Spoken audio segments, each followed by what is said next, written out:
एक डर मेरे मन में उस दफा बैठ जाता था, एक डर मेरे मन में उस दफा बैठ जाता था, जब वो मेरे साथ खड़ा रहकर गैर पहलू में जा बैठ जाता था।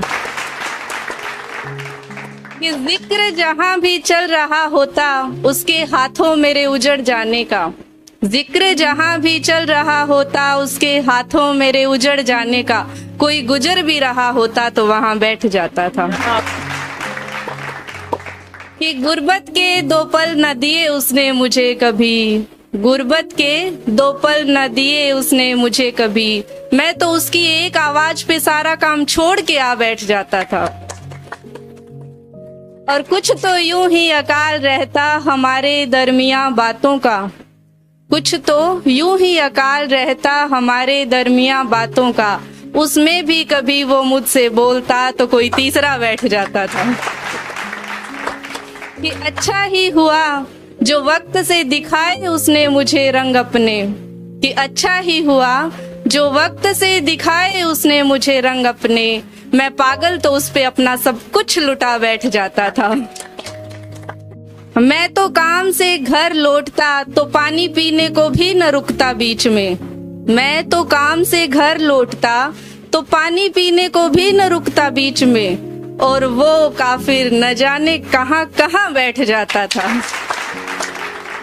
कि उसके जुबानी लहजों से जब मुझे उसके संस्कारों पे शक हुआ, उसके जुबानी लहजों से जब मुझे उसके संस्कारों पे शक हुआ, तो पता लगा उसका तो पूरा खानदान जिस्म के बाजार लगा बैठ जाता था।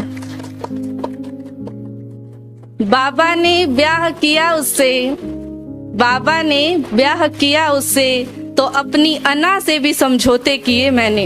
अना यानी स्वाभिमान। कि बाबा ने ब्याह किया उससे तो अपनी अना से भी समझौते किए मैंने, वरना मेरे रुतबे के मुताबिक कोई काफिला न डेरा डालता जहां मैं बैठ जाता था।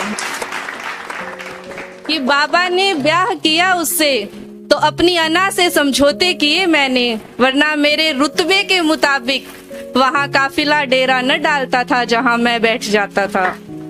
और मैंने तो तिनका भर न आने दिया दरमिया कभी, मैंने तो तिनका भर न आने दिया दरमिया कभी। एक वो था जो हर एर गैर को बीच में बुला बैठ जाता था। एक वो था जो हर एर गैर को बीच में बुला बैठ जाता था। और सोचो किन कारनामों के बाद मैंने उसको खुद से दूर किया। कि सोचो किन कारनामों के बाद मैंने उसको खुद से दूर किया। जो पल भर दूर होता तो मेरा कलेजा बैठ जाता था, जो पल भर दूर होता तो मेरा कलेजा बैठ जाता था। और आज वो खून के आंसू रो रहा है और मुझे रहम नहीं आ रहा। आज वो खून के आंसू रो रहा है, मुझे रहम नहीं आ रहा। क्योंकि हिज्र की चेतावनी देते देते मेरा गला बैठ जाता था।